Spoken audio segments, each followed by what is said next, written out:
예, 또 시작하도록 하겠습니다. 금방 이제 우리가 이게 가사를 좀 이렇게 보셨는데요.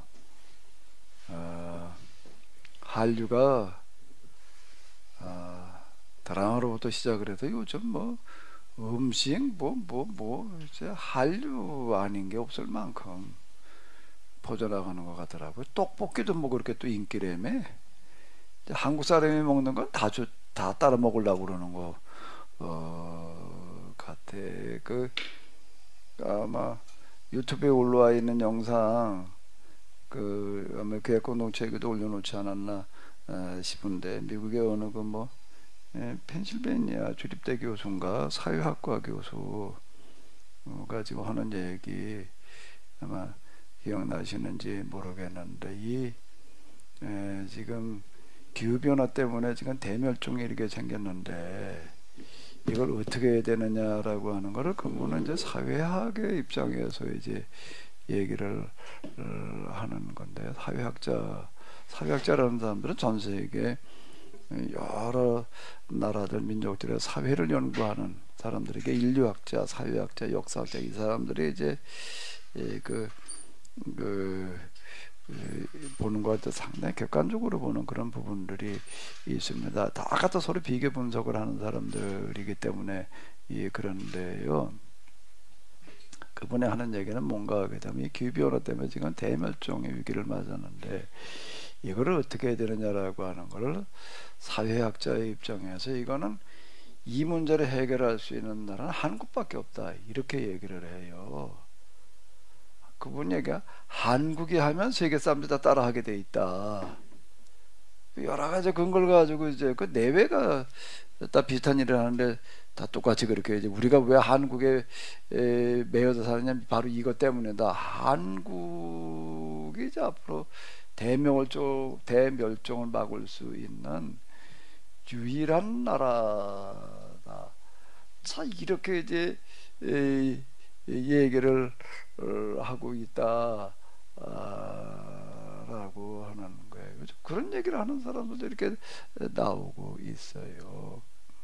근데 왜 이제 한국의 시대냐라고 얘기를 하게 되면 여기 나오니까 홍익인간이라고 하는 이런 사상이라고 하는 거, 그리고 우리가 천sen신앙이고 유일신신앙이라 고대 우리의 정신문화가 홍익인간도 홍익인간이지만 제세이화라는 부분도, 홍익인간만 알고 제세이화는 잘 모르는데, 홍익인간 사상을 어떻게 하는가라고 하게 되면은 합리적으로 이 세상 속에 실현시킨다.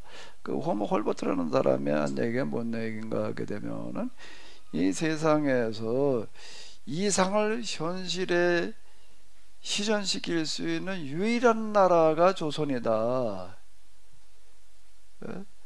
이상을 현실에 실현시킬 수 있는 유일한 나라라고 이렇게 얘기를 하고 있고, 이 사람들은 틀림없이 복음을 받아들일 수밖에 없다. 복음을 위해서 준비된 나라다, 이렇게 얘기를 합니다. 그러니까 우리에게 이런 사상이 있기 때문에 그렇다 라고 하는 거예요. 우리 조선의 역사 가운데 이런 게 있다는 것 때문에 그 조선 역사를 그렇게 중요하게 여기까지 이걸 한문으로 쓰고 뭐 영어로 쓰고 이래가지고 보급을 하고 이제 그랬는데, 앞으로 이게 틀림없이 뭔가 하게 되면은 한국의 시대가 온다. 자, 조선 말기에 이렇게 얘기한 사람이 있었어요. 우리 역사를 보고 나서는 헛소리에 이 사람도 예언을 하는 게 아니라 역사를 보고 나니까 이 사람들은 복음을 받아들일 수밖에 없고, 절대 이 사람들은 일대 식민지 지하에 있다가 일본에 동화될 나라가 아니다. 틀림없이 이건 독립할 수밖에 없고, 그리고 이제 그 다음에 한 100여 년이 지나게 되면 이 사람들이 이제 앵글로색슨족을 이어가지고 세계를 이끌어갈 나라다. 자, 이렇게 얘기한 사람이 이제 있는 거예요. 그 왜 뭘 가지고 얘기를 하는가? 우리에게 이런 정신문화가 들어있다, 이런 역사가 들어있다. 자, 이렇게 얘기를 하고 있거든요. 우리가 지금 이제 여러 가지로 한류의 현상들이 일어나고 있는데, 그 마지막 방점은 인문학에 가야지 되는 거예요. 인문학에. 그래가지고 서양에 좀 생각 있는 사람들이 한국을 오는데 뭐로 오는가라고 하게 되면은 우리의 정신문화를 보러 오는, 이제 그 준비를 지금 우리가 해놔야 돼. 그 준비, 야, 한국을 보러 가자, 이 소리가 나오게 해야지 되는데, 제가 전에 저 재단을 만들려고 그랬던 거는, 재단법인을 만들려고 그랬던 거는 바로 이제 이것 때문에 그런 거예요. 이 준비를 이제 우리가 해보자. 근데 어떻게 잘 안 된, 또 그러고 있는데, 요즘 저희 교회가 또 이제 이게 문화재로 등록이 되고 그러면서 지금 이제 다시 사단법인으로부터 이제 시작을 해서 바로 이거를 해보려고 지금 그러는 거거든요. 이게 준대교회가 이게 정부로부터 국민훈장을 받고 문화재로 등록이 됐다. 박 목사님 같은 지방에 있었는데 옛날에 준대교회 왔다 갔다 한 적이 있었지. 저기 오정성 목사하고 김기성 목사였나? 그 친구들이 있을 때 이렇게 자주 왔었죠. 가끔 왔었죠. 뭘 하러 왔었어요? 놀러 왔었어요. 여기 뭐 구워 먹으러 왔지 여기? 네? 와서 구워 먹고 가지 않았나 이게? 네. 뭐 구워 먹으러 왔잖아요. 네. 고기 구워 먹어요. 예. 근데 이 교회가 문화재로 등록됐다는 게 어떻게 생각돼? 참 생각지도 못했던 일이죠. 그 문화재인 것도 몰랐고 문화재로 등록될 거라는 것도 생각도 못했죠. 근데 이게 내가 요즘 그런 생각은, 내가 여기 전대교회 온 것도 우연이 아니라 하나님께서 그냥 보이지 않는 손으로 여기까지 이끌어 주셨다, 이런 생각도 제가 이렇게 해보게 되는데, 지금 이제 이런 부분들이 뭔가 하면 합리적인 이해가 중요하다, 합리적인 이해가 중요하다라고 하는 거. 그러니까 합리적인 이해가 있으려면 바른 정보 기타 등등이 있어야지 이게 되는 거거든요. 그 다음에는 뭐가 필요할까요?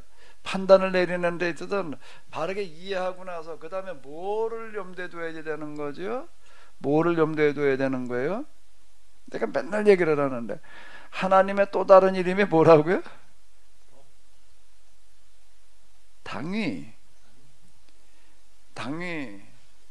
당위성이라는 거야.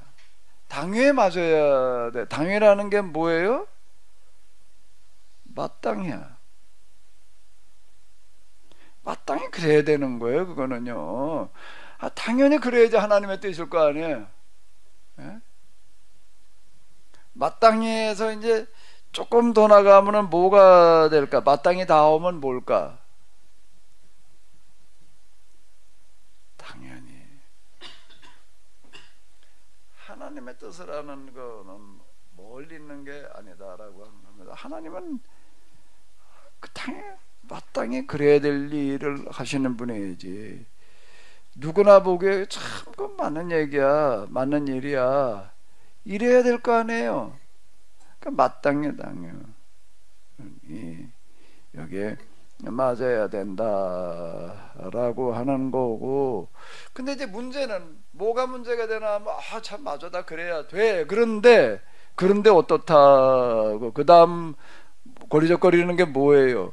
여기까지만 있고 끝나면 뭐 아무 문제가 없어. 그런데 어떻다고요? 현실성은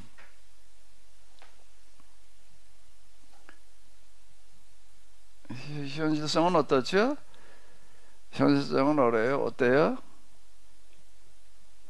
대부분이 어려워. 그렇게 해가지고선 그건 될 것 같지가 않아요. 불가능해 보이는 거예요. 그게 어떻게 가능? 이상을 현실에 실현하자는 게 당연히 그렇다, 좋다. 그런데 뭐가 문제예요? 그게 쉬운 얘기예요, 어려운 얘기예요? 어려운 얘기.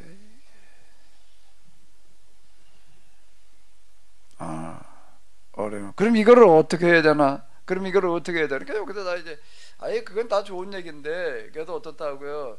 그게 어떻게 되냐? 그리고 그거 되려고 한다면 뭐 어마어마한 뭐가 어쩌고 저쩌고 돼도 계란을 바위치기가 뭐 이러고 하는데, 그래 어떻게 해야 되나? 관둬야 되나 해야 되나? 대부분 관두는 사람들이 많은데 그래도 또 해야 되는 사람은 해야 되니까 강 목사님이 하시는 게 좋을 것 같습니다. 박 목사님. 저는 아직 해야 될지 고민 중에 따라가겠습니다. 일단은 총알바지 나보고 하라고 그러고.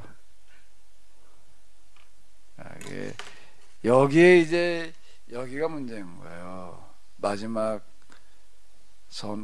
판단, 선택, 결정하는 데 있어서 이제 여기가 문제인 거예요. 여기가.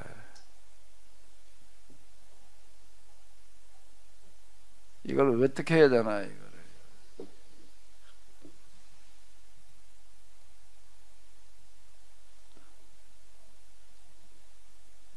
포기와 도전의 갈림길에 서는 거예요. 여기에서요. 어떻게 해야 돼? 포기해야 돼? 도전해야 돼? 그거에 대해서 하나님께서는 이제 네가 선택해라 이러고 나오시는. 성경에서 얘기하는 하나님께서 함께 하신다는 얘기는, 도와주신다는 얘기는 뭔 얘기가 되는가 하면 포기하는 경우일까요? 도전하는 경우일까요? 포기하고 돌아서는데 뭐 함께 하시고 도와줄 것도 없어요. 관두는 얘기니까. 뭐해야 하나님의 도움이 필요한 거죠? 뭐해야 하나님이 함께 하시는 게 필요한 거죠? 여기에 바로 이제 요 부분인 거예요. 여기인 거예요.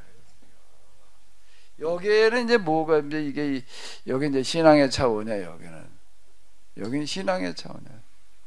그러니까 사람의 힘으로 될 노릇이 아니니까, 이거는 하나님의 도우심이 아니고서는 안 되는 거니까. 자, 이제 요게 이제 우리가 지금 부딪혀 있는 그런 문제가 되는 거죠.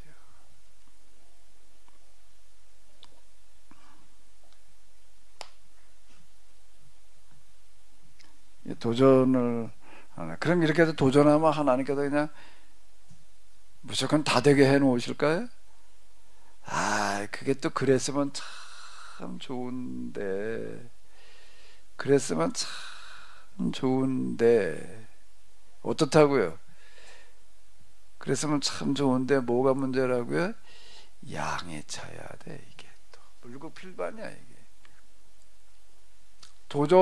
도전이 끊임없이 쌓이고 쌓여가지고 어느 정도가 돼야지 그 다음에 이제 이게 통로가 열려요. 우리나라 민주화라는 걸 봐봐요. 우리나라 민주화라고 하는 그런 과정, 군사정권 때 이렇게 보게 되면 뭐 주로 이제 그냥 이 젊은이들, 대학생들이 이제 앞장을 섰는데, 나서도 윗사람이 그냥 민주화 부르셨다고 그냥 됐나? 예? 도전했다고 됐나? 여기에 그냥 수많은 도전을 통한 뭐예요? 실패, 죽음이 있었던 거예요. 여기에는 뭐가 쌓여야 되는가라고 하게 되면은 요게 쉽지 않은 건데, 뭐가요? 실패가 어떻게 해야 되는 거예요? 누적이 돼야 되는 거예요. 이게 쌓여야지 그 다음이 와요. 근데 여기를 못 넘어서, 요 고개를 못 넘어가는 것 같아요. 요 고개를. 여기서 도전하는 것도 쉽지를 않고, 도전하는 데까지를 보면은 박 목사님 얘기대로 내가 나서긴 그렇고 네가 나서 그럼 난 따라갈게. 꼭 그런다고.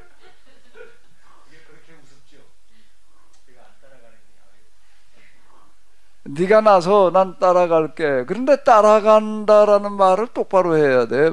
박 목사님, 따라간다는 얘기를 뭘 따라가겠다고 그런 거지? 지금 마이크 집어봐봐요. 뭘 따라가겠다고 그런 거야? 실패하는 자리요. 실패할 때도 따라가겠다는 거야? 한번 따라가 보려고요. 따라간다는 거가요, 따라가는 사람들이 다라고 얘기를 해도 과언이 아닐 만큼 성공을 기대하면서 따라오는 거예요. 근데 이게 딱 가다 보니까 자기 기대했던 거대로 되지를 않고 일이 어그러지면은 어떻게 되나? 다 어떻게 되는 거죠? 따라오다가 아유 나는 더 이상 힘들어서 못 따라오겠네, 못 따라가겠네, 그러는 게 아니에요. 어떻게 하나요? 그 다음에 그 사람들은 다 비판자로 돌변을 해요. 말이야, 뭘 잘못해가지고 되지도 않을 일을 뭘 해가지고서 뭐 기타 등등 이제 이러고 나와요. 되지도 않을 일을 왜 벌려가지고서 말이야, 왜 따라오게 해가지고서 뭐 이러고 나와요. 박 목사님 안 그랬나? 그러기도 했죠. 하면서 따라온 거예요. 그러면서 투덜투덜 대면서. 계속 투덜대려고. 아니요, 지금은 잠잠히. 이게요, 꼭 일이라는 게 꼭 그렇게 돼가는 거야. 그리고 여기서 이제 많은 사람들이 되지도 않은 일을 해서, 그리고 또 뭐라 그런가, 정말 하나님의 일이라면 하나님께 함께하신다면 왜 이게 실패를 하냐, 안 되냐, 이제 이러고 나오는 왜 이게 다 떠나는 거야, 이게.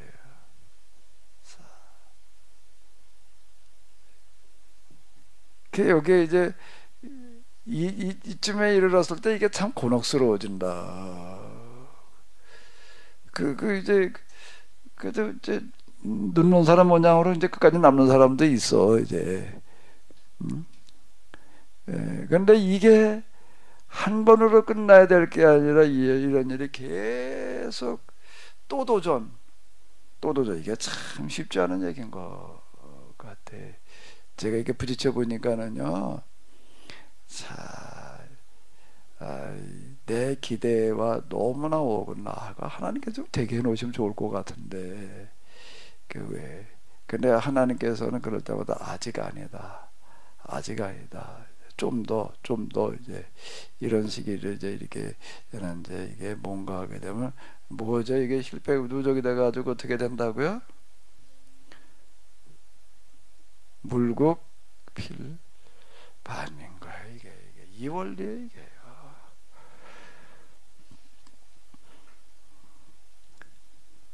바위 틈에서 떨어지는 물방울이 뚝뚝 떨어져요. 뚝뚝 떨어져서 어떻게 되나요? 물방울이 떨어지는 데는 두 가지 현상이 나타나는 것 같아. 첫 번째 현상은 무슨 현상일까? 물방울이 계속 떨어지고 또 떨어지니까, 물방울이 바위에 떨어지면 물방울이 깨지나 바위가 깨지나? 물방울이 깨지죠. 근데 이놈에게 또 떨어져, 또 깨져.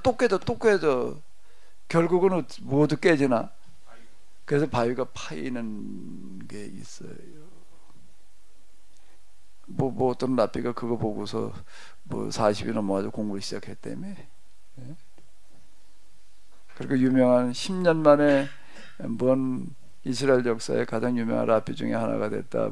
이제 그 사람은 떨어진 물방울 보고서 그랬다. 야, 물방울이 저렇게 바위를 파괴하는데 말이야. 이렇게 나무 허러 갔다가 나무 해지고 쉬다가 그걸 보고서 그런 생각을 했다. 이제 그러는데, 근데 파이기만 하는 게 아니야. 또 어떤 경우도 있을까요? 또 떨어진 물방울이 떨어지고 떨어져서 파이는 것도 있지만은 또 뭐도 있지요? 반대로 이번에는요, 어떻게 돼요? 쌓이는 거예요. 그건 물의 성분이 뭐냐에 딸려 있는데, 물 속에 뭐가 많이 들어있으면요, 석회가 많이 들어있으면 그게 어떻게 하나? 쌓이고 그 종류석이라는 거 있잖아요. 우리 저 석회암, 그 동굴도, 큰 동굴들은 거의 다 그 석회암이 되어 있는데, 그 틈바구니에서 물방울이 떨어질 때 거기 석회 성분에 들어 있으니까. 우리나라 저 강원도에 그런 게 주로 있다고. 저 제주도에도 만장굴 이제 삼척에 가면 무슨 굴이 있던가 거기? 예? 거기 큰 동굴들 가봤어요? 네. 뭘 봤어 그래? 만지면서 막 갔어요. 뭘 보러 가? 아무튼 못 보면서 뭘 보겠다고 그걸 가가지고서 괜히 집에 있기 심심하니까 가는 것 같아. 보러 가는 게 아니라 괜히 가는 거지 뭐로 거기를 가고 있어. 근데 어쨌든 가보면은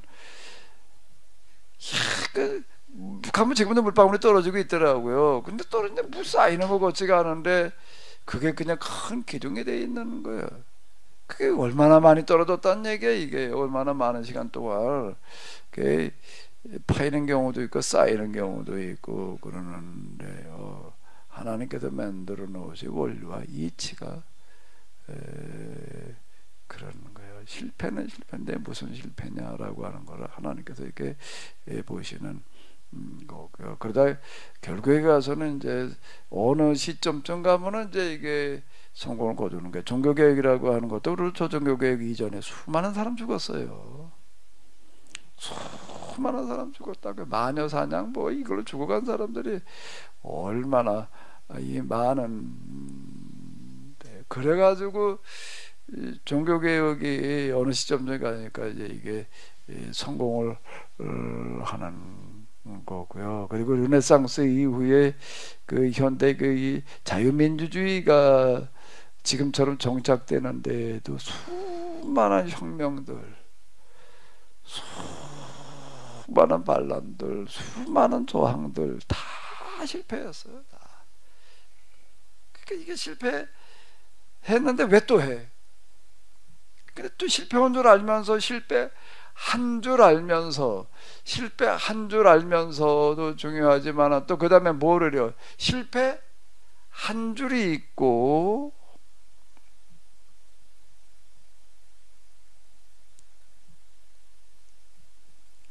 한 줄 알면서 그 다음에 또 이런 얘기 잘못 썼네.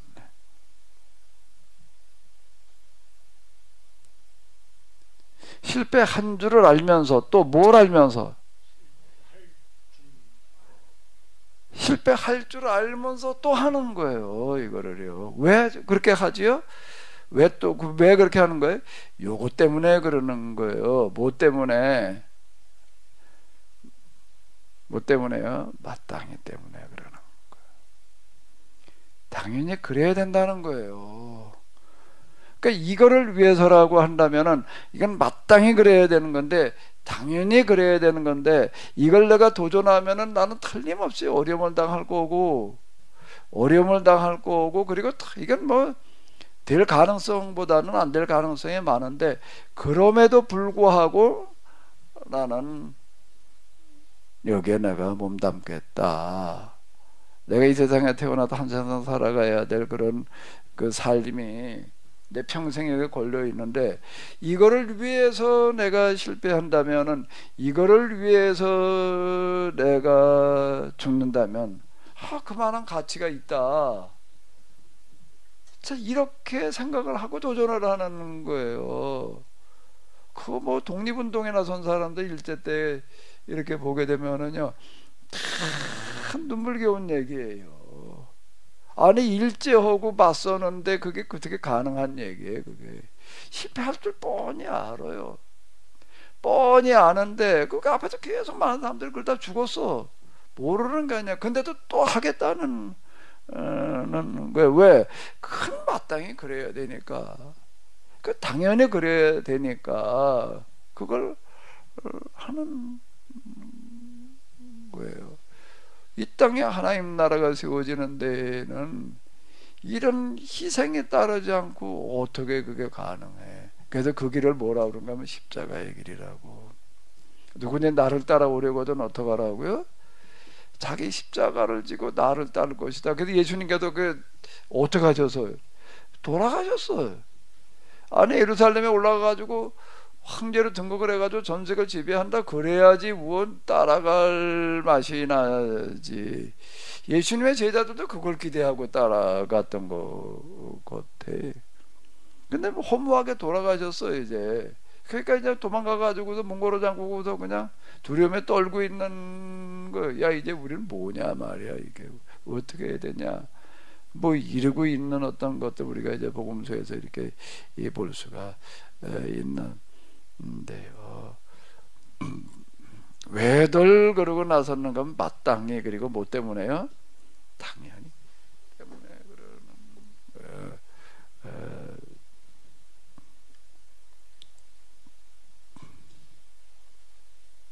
네, 여기에 있어서 마땅히 당연히라고 하는 거가 세상 속에서 이게 기독교인들이 이런 데 앞장을 섰어야지 역사의 평가를 받고 사회로부터 인정을 받았을 텐데, 여기에 정통 기독교인들은 뒤로 빠진 거예요.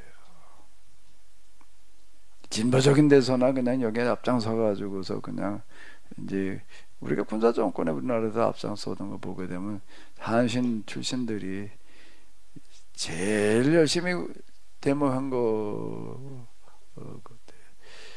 얼마 전에 어떤 분 얘기대로 그 데모 주동하고 그랬더니 정보부에서 간첩 혐의를 갖다 뒤집어 씌워가지고 간첩으로 몰려가지고서 뭐 사형 선고를 받았다가 무기로 갔다가 만 4년인가 5년인가를 독방에 갇혀 있었다, 이렇게 이제 얘기를 하더라고요. 그 독방에 갇혀서 그 시간을 어떻게 했냐 그랬더니 단전호파문서 공부했다, 그러다 책만 읽었다, 이제 이렇게 얘기를 하는 거예요. 그때 몇 년 동안 그냥 책 읽어 가지고 이제 감옥에서 나와 가지고서는 한국신학연구소에 가서 좀 있다가 독일 유학 가 가지고서 뭐 가지고 공부해 가지고 왔다, 뭐 이렇게.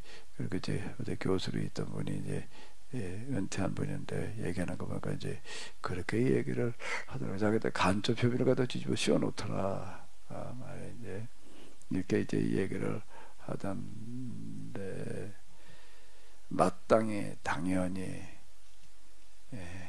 이를 선택하는 결단이 이게 종교적인 결단이었고, 여기에 우리가 좀 나섰더라면, 근데 나도 뭐 뒤로 빠져 있었고, 그러다 보니까 이제 우리가 평가를 못 받는 거야. 다 지나고 난 다음에 가가지고.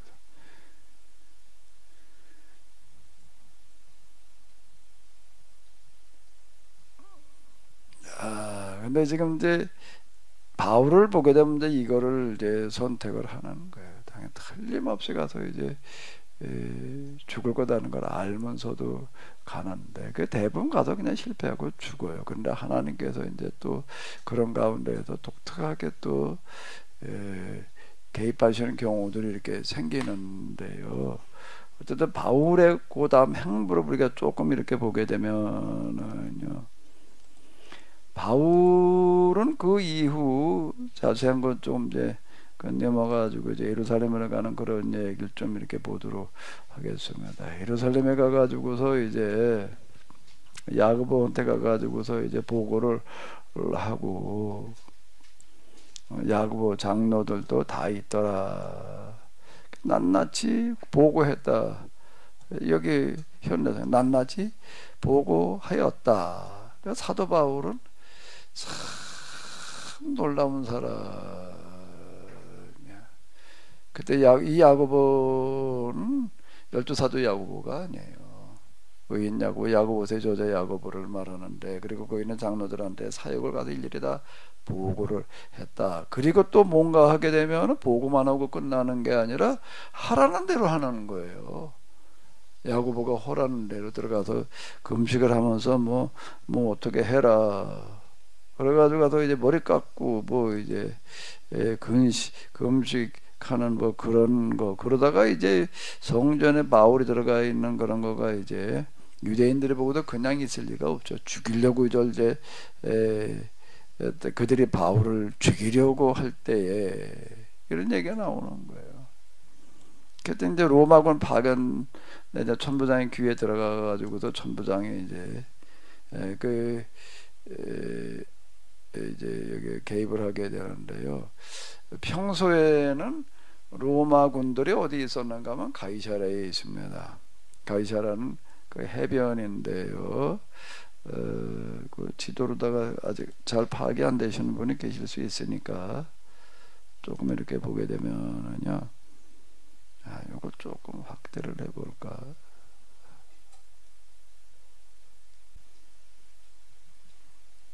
여기가 가이사라입니다. 여기가 가이사라이고요.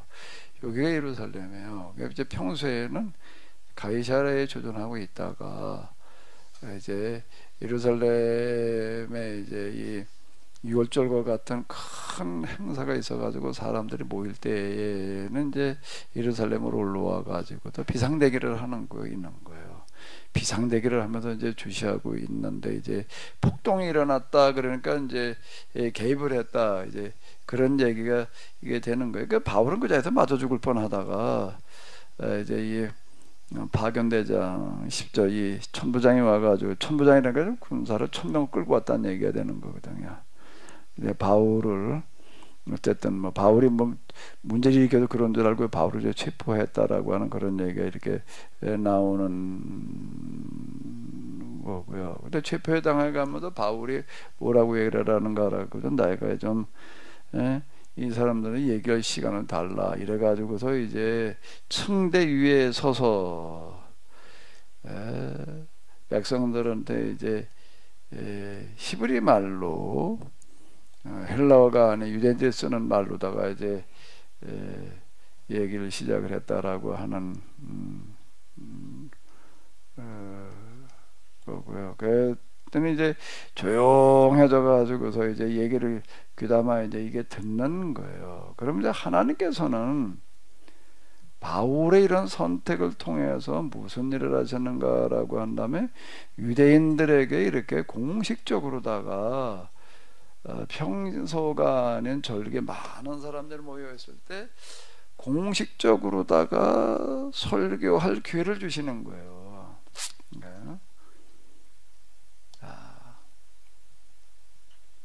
그랬더니 유대인이 이제 죽이려고 이제 이렇게 난리를 쳐가지고서 그냥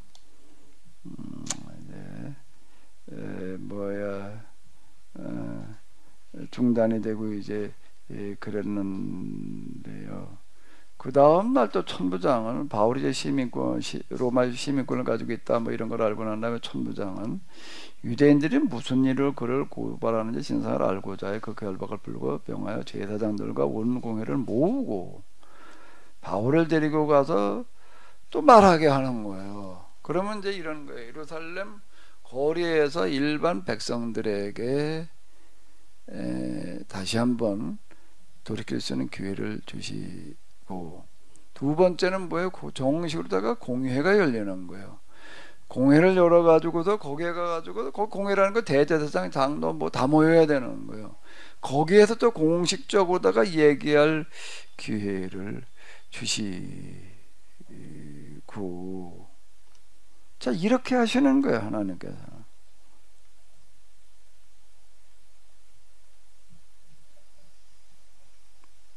그 이제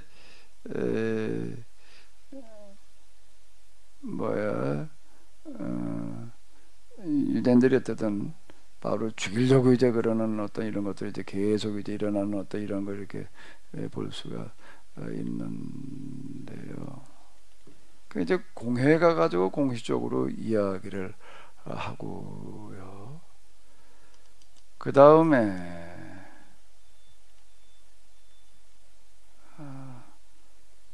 바울에게 두려워하지 말아라 뭐 이제 이렇게 얘기하는 구절이 있는데 그게 여기 어디 나오는데 몇 장 몇 절이지 박 목사님?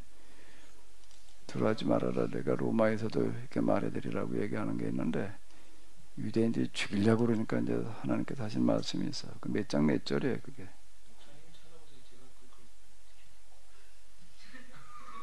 23장 11절. 걸어다니는 성경이 요즘 발병이 났나?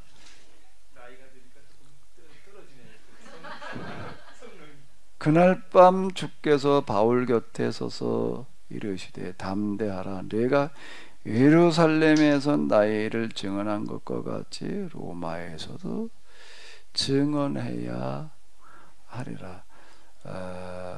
하나님께서는 바울의 선택과 결정을 따라주실 뿐만 아니라 존중하시고 그걸 통해 가지고서 더 좋은 쪽으로다가 가게 되는데요. 이런 기회가 아니면은 바울이 공식적으로다가 그것도 절기 때 유대인들이 다 모인 자리에서 말할 기회를 만들어낸다는 게 어려워요. 그리고 공회 가가지고서 어떻게 공식적으로다가 또 설교를 해요. 그런 기회를 누가 주나? 바울 보기만 하면 죽이려고 그러는데. 근데 바울이 예루살렘에 가니까 이제 뭐 예상했던 대로 유대인들이 죽이려고 그러는 거예요. 그러니까 죽음 당할 뻔하는 거예요 지금. 근데 그런 위기를 통해 가지고서 하나님께서는 어떻게 하시는가 하면 공식적으로 유대인들에게 공회에서 자 두려워하지 말아라 말이야.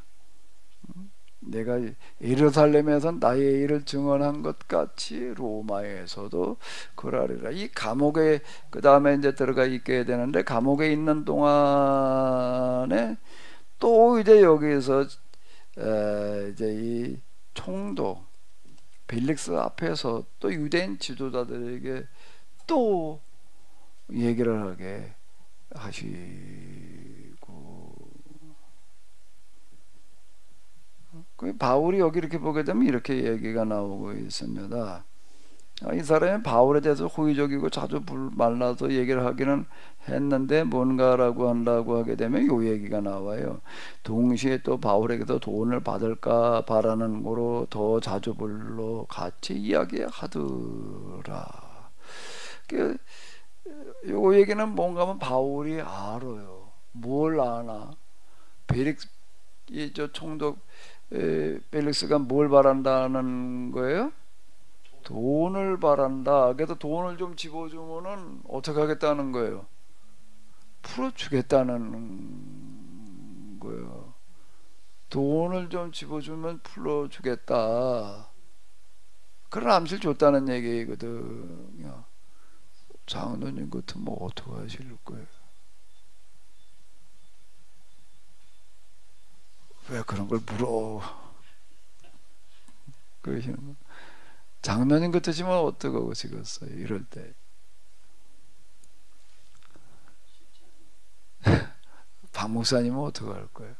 장로님은 쉽지 않은데 저는 쉬워요. 돈 주고 풀려 나오죠. 제가. 아, 장로님 쉽지 않고. 네, 장로님은 워낙 마땅히 갈 길을 가시고.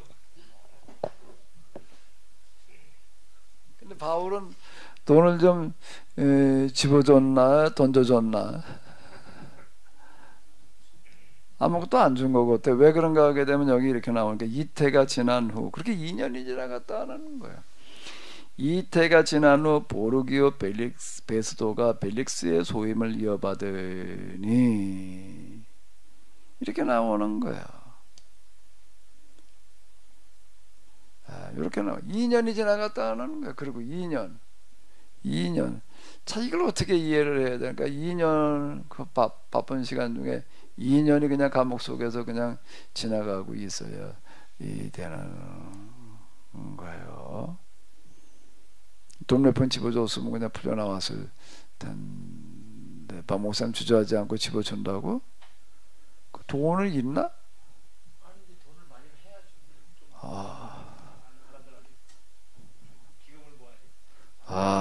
모금을 해서라도. 근데 2년 동안은 그대로 있는 거예요. 2년 있는 동안에 2년이 있었기 때문에 또 무슨 일이 생기는가라고 한다라고 하게 되면 베스도가 부임한 지 3일 후 뭐 이제 이러고 나오고 있고요. 이제 저러로 이제 얘기가 뭐 이렇게 나오는 이런 그냥 다 가고요. 거기 이렇게 보게 되면 이런 얘기가 나오고 있습니다. 수일 후에 아그리빠 왕과 버니게가 베스도에게 문하나를 가이사로 와서 이렇게 나오고 있습니다.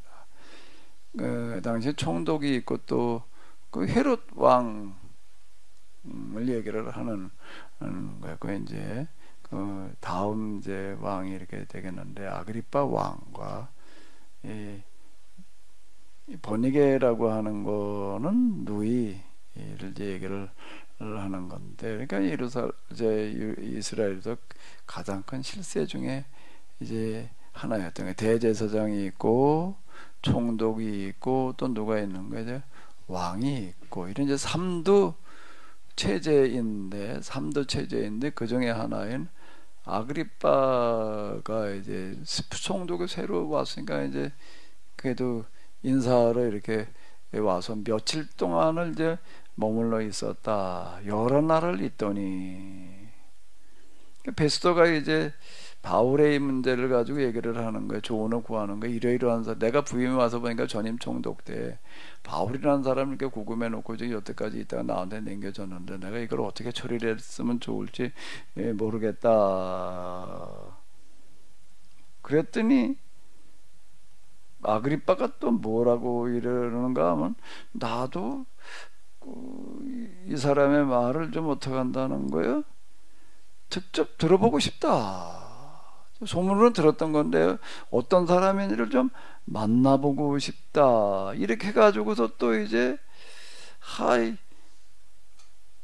여기 보니까 이튿날 아그리빠와 버니게가 크게 위험을 갖추고 와서 전부장들과 이렇게 정식으로 다 이제 옷을 입고 그리고 이제 아주 이제 온 거예요. 이제 시중에 높은 사람들과 함께 접견 장소에 들어오고 베스도의 명으로 바울을 데려오니 그 바울이 이번에는 어떻게 하는가 하면 새로운 총독 이스라엘의 왕들과 고위직들 앞에서 또 한 번 얘기할 기회가 있는 거예요.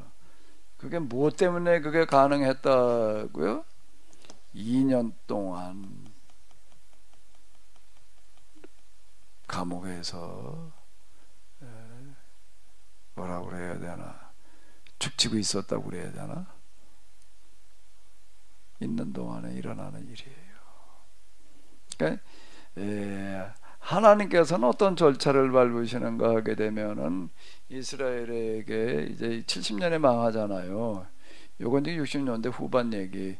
우리가 연표를 이렇게 보게 되면은 다시 한번 요거를 연표를 좀 이제 보시자고요. 사도행전의 연표를 이렇게 보게 되면은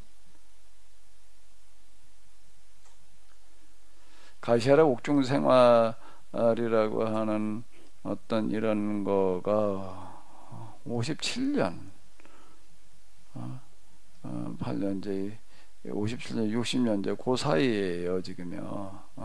50년대 후반에 일어나는 그런 일이 이렇게 되겠는데요. 그렇게 70년에 가가지고서 예루살렘에 멸망하잖아요. 그러니까 한 10여 년 전에 하나님께서는 물론 예수님께도 예고하시고 뭐 이제 그랬지만 그거 말고 또 바울을 통해 가지고서 6월절에 예루살렘 광장에서, 그리고 두 번째로는 어디서요? 공회에서, 그리고 또 바울을 고발하러 내려오는 사람들한테 또 두 번이나 이제 연거포 이렇게 하고 그 다음에는 왕과 이제 고위직들 앞에서 또 얘기를 하게 하시고 이런 절차를 밟으시는 거예요.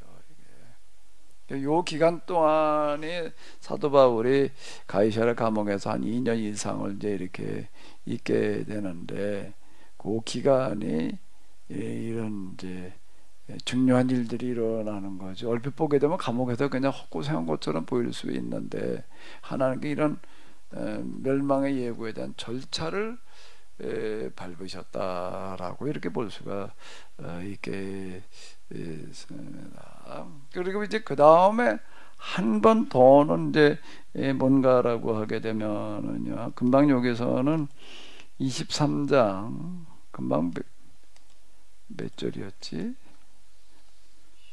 힘내라고 그런 게 11절. 내가 예루살렘에서 나이를 증거한 것 같이 어디서도 로마에서도 증언하여야 하리라. 이 비슷한 얘기가 또 한 번 반복됩니다. 또 한 번 반복되는 게 언제죠? 언제 또 한 번 반복되나? 27장으로 넘어가게 되면 이제 배 타고 이제 로마로 가는 과정에 또 어떻게 평탄하게 갔나요? 아니면 좀 아주 고생하면서 갔나요? 이제 광풍을 만나가지고 이제 아주 뭐 다 이제 살 희망이 다 서로 구원의 희망마저 없어졌더라. 뭔가 하면 이제 뭐 이제 살 희망이 다 없어져 버렸다라고 하는 건데요. 근데 사도 바울이 이제 배가 이제 뭐 난파가 돼가지고 다 이제 죽게 생긴 그 시점에 뭐라고 얘기를 하는가 하게 되면 쭉 나서서 이제 오랫동안 먹지도 못하고 이제 그러고 있는데 뭐 죽게 생겼는데 이제 밥이 목구멍으로 넘어가나 이제 이제는 안심하라. 너희 중에 아무도 생명에는 아무런 손상이 없겠고 오직 배만 이제 파손이 될 거다. 이렇게 얘기를 합니다. 내가 속한 바 곧 내가 섬기는 하나님의 사자가 어젯밤 내 곁에 서서 말하되 바울아 두려워하지 마라. 내가 가이사 앞에 서야 하겠고. 요 시점은 60년경이기 때문에요. 이게 이제 그때 아마 그 로마의 황제가 네로였을 텐데요. 네로 황제 앞에서 또 복음을 전할 기회가 생기는 거예요. 바울이 이제 로마 시민권자여서 황제에게 상소를 해가지고 황제 앞에서 또 복음을 전할 기회가 생기는데 바울이 어떻게 예루살렘 사람들에게 공회에서 총독과 왕 앞에서 더 나아가 로마 제국의 황제 앞에서 복음을 전할 기회가 오느냐라고 한다면 뭐 때문에요? 하나님께서 야 이번에 너 예루살렘으로 올라가 이렇게 말씀하셔서인가요? 아닌 거예요.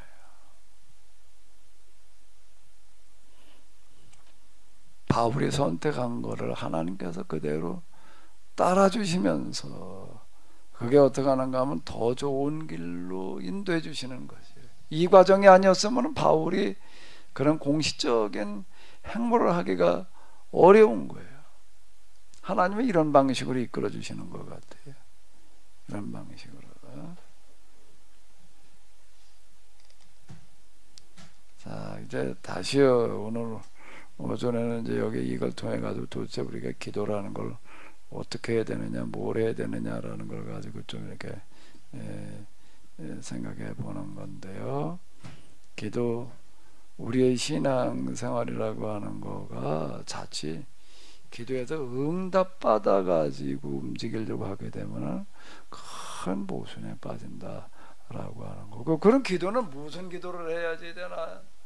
무슨 기도를 해야 되는 거지? 기도하지 말라는 얘기가 기도 무용론이 아니야.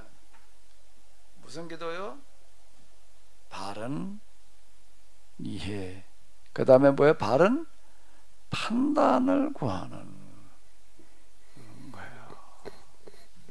그래서 사람들이 이거보다는 하나님께서 선택해 주시기를 자꾸 바래. 그러면 무슨 일이 벌어질까요? 무슨 일이 벌어질까요? 여기에 하나님은 선택해 주시는 분이 아니에요. 이거 해라 저거 해라 이렇게 말씀하시는 분이 아니에요. 그건 네가 알아서 해. 뭐라고요? 알아서 해. 아, 요거 어렵습니다. 알아서 한다는 거가요. 그거 어려워요. 북한 사람들이 우리나라에 와가지고서 적응에 실패하는 게 뭔가 하면 거기 완전 타율적인 사회잖아요. 진학도 내 맘대로 하는 게 아니에요. 가라는데 그건 무리배치라고 그러더라고요. 무리배치. 너 이 학교가 저 학교가 그냥 그러는 거예요. 그 학생들에게 주르르 봐가지고 또 재능이 있어 보이면 뽑아다가 또 뭐 무용수하라고 그러고 뭐 하라고 그러고 그냥 허래는 대로만 하는 거에 길들여져 있는 거예요. 이 사람들. 식당에 가도 뭔가 아마 무얼 먹을지를 내가 선택하는 게 없어요. 그냥 가면 당연히 그냥 그저 주는 대로 그냥 먹는 거지. 그 사람들 얘기하는 걸 보게 되면 한국에 가가지고 적응하는데 어려움이 건데 식당에 가도 뭘 먹을래 그러면 도대체 이게 제일 어려웠다. 주는 대로 먹었지 뭘 먹을래 나는 게 어디 있어요. 제가 이 집 지면서 그 사람들이 와서 일하면 이제 내가 밥을 좀 이렇게 챙겨줘야 될 경우가 생겨서 이제 물어요. 나는 그래도 뭘 드실래요? 여기 저 배달 오는 게 이러이러한 게 있습니다. 그러면 거의 대부분 뭐라고 그래? 아무거나래. 아무거나라는 메뉴는 없고, 그러면 그냥 우리는 그냥 주는 대로 먹어요. 뭐 주린 먹으라는 대로 그냥 가져온 대로 먹는 거지. 이제 이렇게 얘기를 하더라고. 그래도 이거 있는데 뭐 내가 또 선택해 보라고 이러고 하는데요.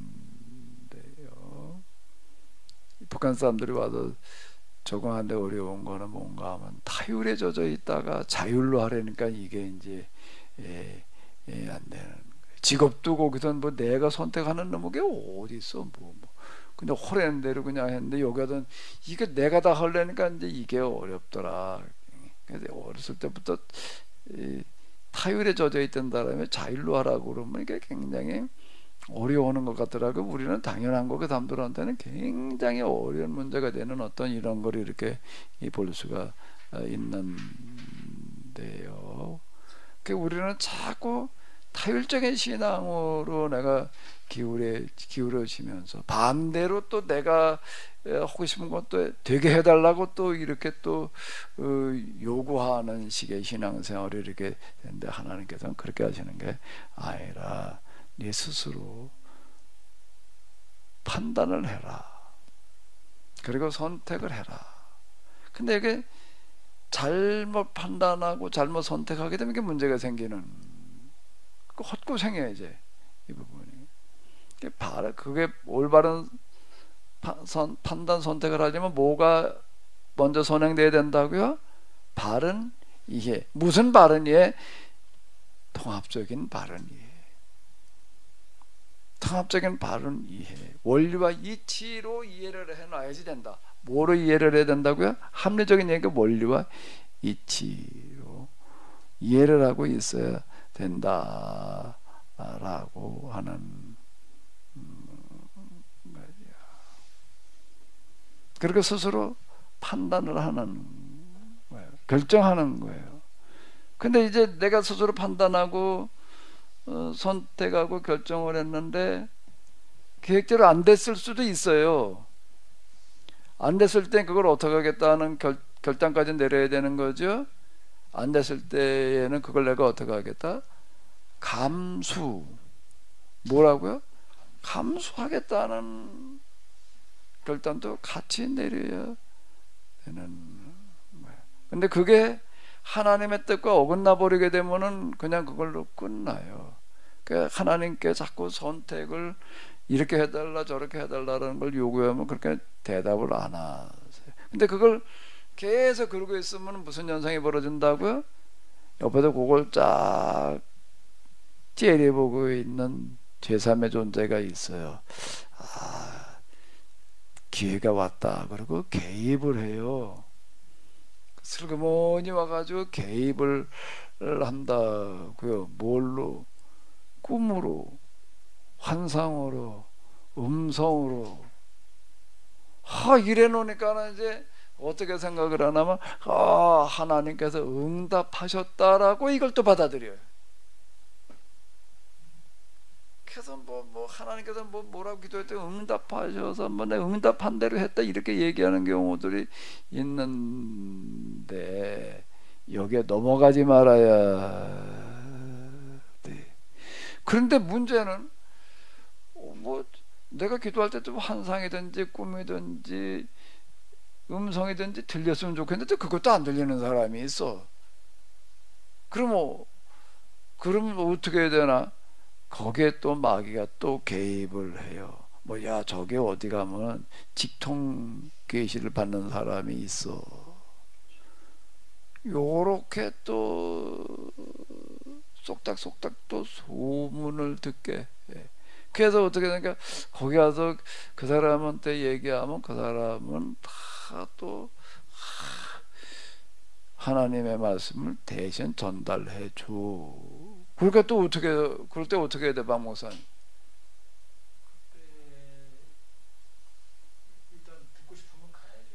그래서 간 적이 있어요, 없어요? 저는 안 갔는데 제 친구 목사님은 가더라고요. 글쎄 왜 또 친구 얘기로 넘어가? 저는 안 갔어요. 아, 그때는 가보려고도 했어요. 그 누가 데려가 준 사람이 없었는 모양이구만. 혼자 갈 수가 없고 비에는 게 없으니 여기에 넘어가는 거야. 여기에 넘어가. 그러니까 또 기도 받으면 그냥 갈 수가 있나? 뭘 들고 가야 될? 이제 이런 일이 벌어지는 거예요. 요거를 이제 뭐라 그러나 하면 거짓 기사와 인자, 거짓 선지자들을 삼가라는 얘기야. 들고 갈 것도 없어요. 목사님이 카드기 내놔요. 카드로 이렇게 결제한다고. 요즘 또 그런데 거기서 그 잘 아는 걸 보니까 경험해 본 것 같은데 그거 어떻게 알아 그거를? 갔다 온 권사님 얘기하세요. 카드 결제기까지 요즘 있다고? 이야, 발전했네. 근데 그거를 뭐라는가 하면 거짓 선지자들을 삼가라는 이 부분을 이해하기가 굉장히 어려웠습니다.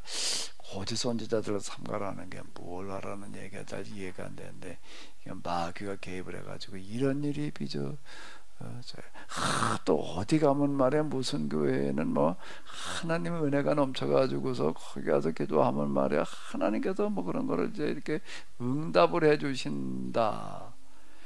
또 요렇게 얘기가 되니까 또 거기 가서 기도하니까 진짜 뭐 환상이 보이고 뭐 들리고 아니면 내가 보지 못해서 옆에 사람도 막 와서 얘기를 해주는 거. 야 여긴 뭐 성령이 충만한 교회고 은혜가 넘치는 교회고 또 이렇게 또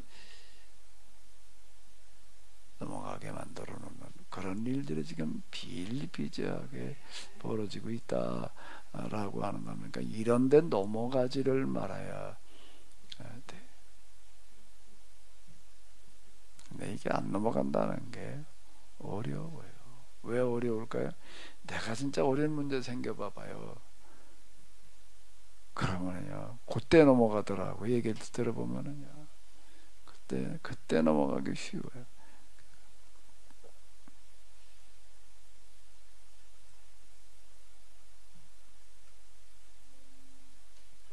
혹시 좀 하실 말씀 있으시면 하십시오. 이와 관련돼 가지고서요. 이 비슷한 경험들 뭐 있으신 분들 많이 있으실 텐데.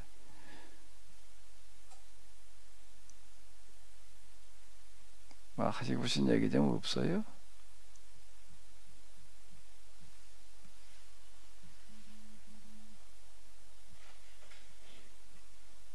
네, 일로 아주 일로 이사를 오셔요. 앞으로 이사를 와요. 네, 우리 현장 사모님. 하나님께서 우리 보고 선택을 하라고 하신다고 하는 부분들이 있는데요. 무엇을 선택할 때 또 하나님이 그 마음에 소원을 두고 이루게 하시는 부분들이 있으신데 이제 그런 부분들에 대해서 마음의 소원을 두고 이렇게 무언가를 선택해 가도록 이렇게 인도하심이 있다라고 또 느껴지는 부분들이 있거든요.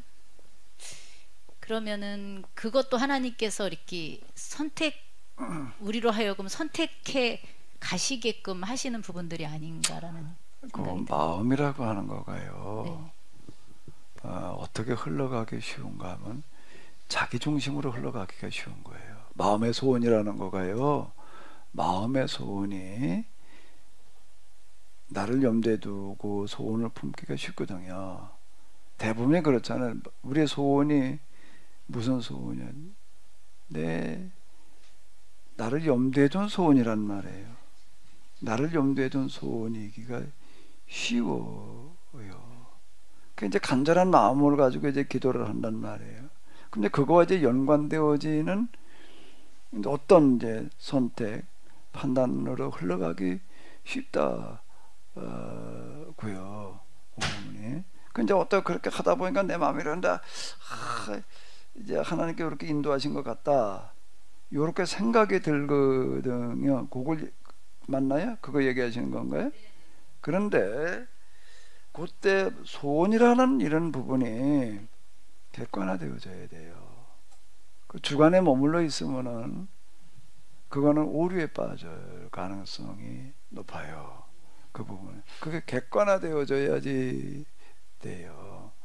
그 얘기가 어디에 있는가라고 하게 되면 마태복음 6장의 얘기에 넌 뭘 먹을까 뭘 마실까 뭘 입을까를 가지고 구하지 말아라. 그건 이방인들이 구하는 것이다. 너희는 기도할 때 중언부언하지 말아라.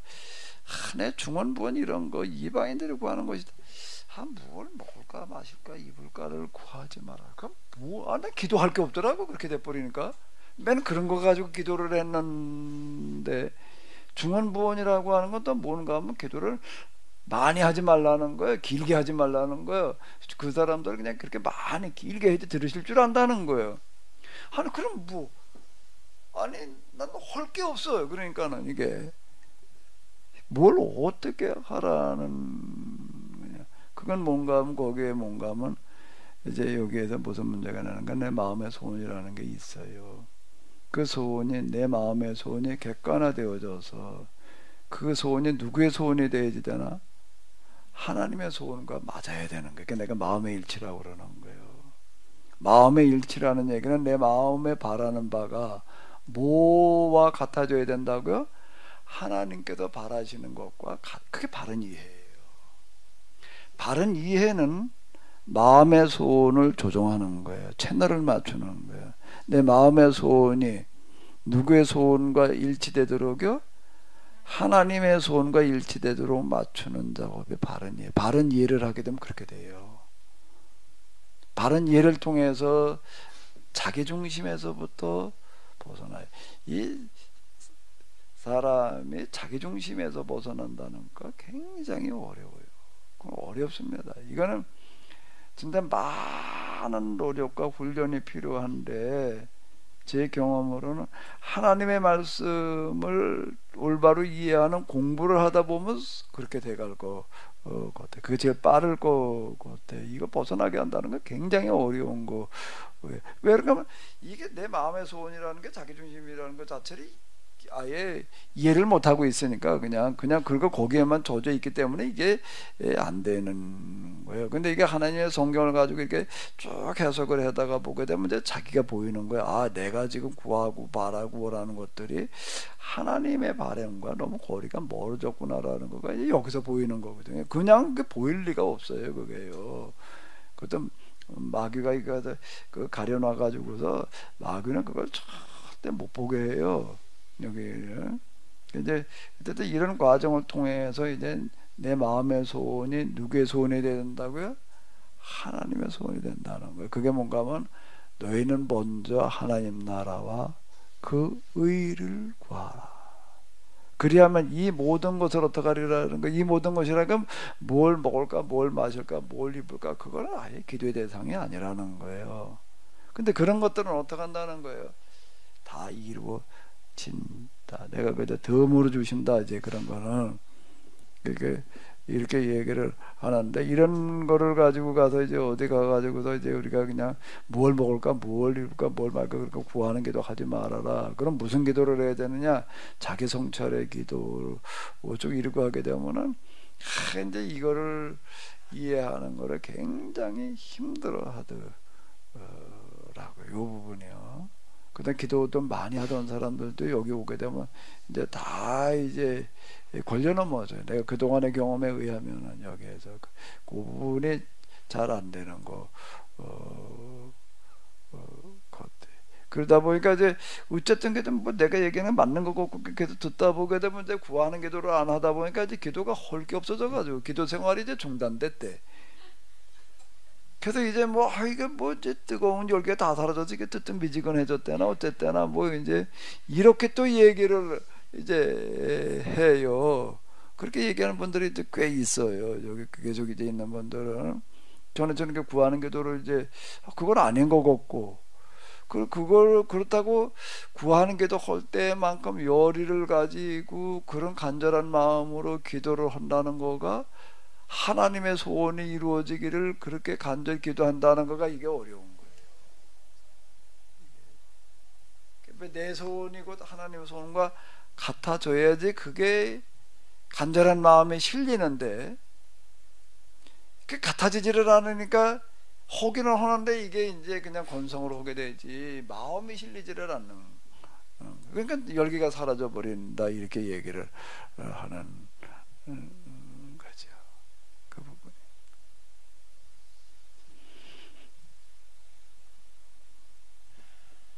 박 목사님은 지금 어디쯤 왔어요? 걔도 좀 짬밥이 제일 오래됐는데.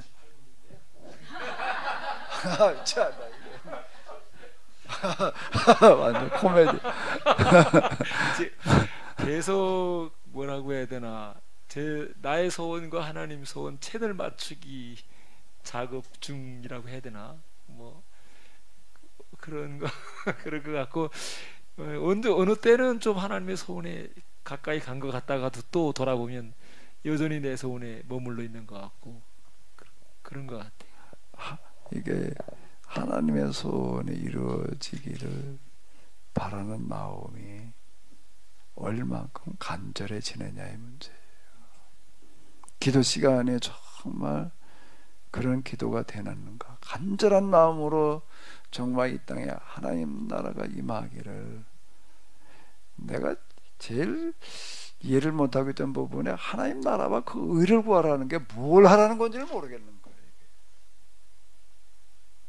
그걸 위해서 기도하라고 그러는데 도대체 하나님 나라와 그 의가 뭔지를 모르는, 뭘 어떻게 기도를 해야지 되는 거예요. 그거를 목사님 모르셨어요? 영혼 구원이었나요? 그 영혼 구원? 네, 영혼 구원을 많이들 이해를 하고 있던데. 그걸 이해했고. 영혼 구원을 하려고 하는 게 하나님 나라 그 의를 구하는 거다. 그 나도 그렇게 이해를 했어요. 근데 과연 이게 진짜 그런 걸까? 이게 진짜 그런 걸까? 이런 생각이 이렇게 드는, 뭔지는 이제 모르겠더라. 근데 나는 이제 이건 몰랐어요. 이거 몰랐는데 어떻게 그럼 여기까지 이렇게 왔는가라고 한다면은 이 부분이에요. 뭐였는가라고 하면 뭐요? 저를 여기까지 끌고 온 동력은 뭐였는가라고 하게 되면 뭐요? 당이었어요.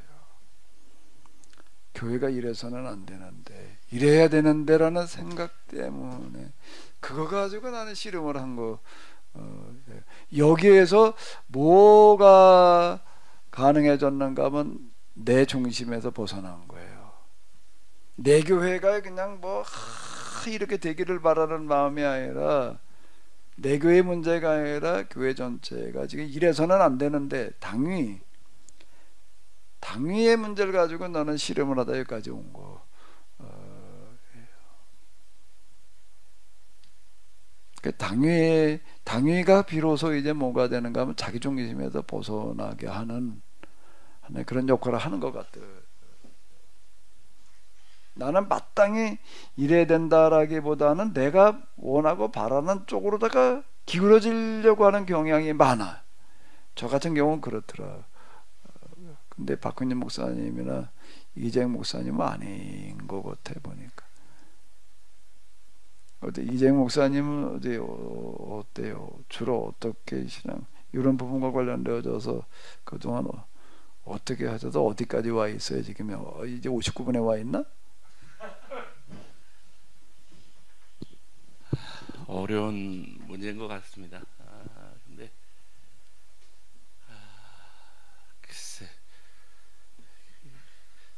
고민이 많죠. 그냥 늘 갈 길은 먼데 된 거는 없고, 그리고 늘 현실에서 다가오는 문제는 결국은 그냥 이렇게 표현하면 좀 이상하지만 져야 되는 사람이 목사가 져야 되는 경우가 꽤 많이 있는데, 근데 이제 그게 지고서 이렇게 뭔가 좀 그래도 좀 길을 이렇게 조금 찾거나 이렇게 조금 교정이 되거나 뭐 이러면 다행인데, 그냥 좀 이렇게 지고서 실패라고 느껴진 경우들이 꽤 많은 것 같아요. 그래서 늘 고민을 하죠. 그냥 이게 어떻게 해야 되나. 그리고 이제 또 마음 한편에는 꼭 이래야 되나. 이제 그러고서 이제 어디 조금 편안한 길 찾는 그런 마음들이 있고, 뭐 그게 늘 반복이 되는 것 같아요. 근데 조금씩 그래도 말씀을 보고 또 이렇게 또 생각을 하면 분명히 이렇게 방향은 이제 보여지는데 사실은 조금 어려운 경우가 참 많죠.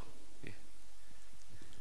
예, 이건 혼자서 이 길을 헤쳐나간다는 것은 굉장히 어려운 것 같아요. 같이 있다 보게 되면 묻어서는 갈 수 묻어서 가게 되는 것 같아요.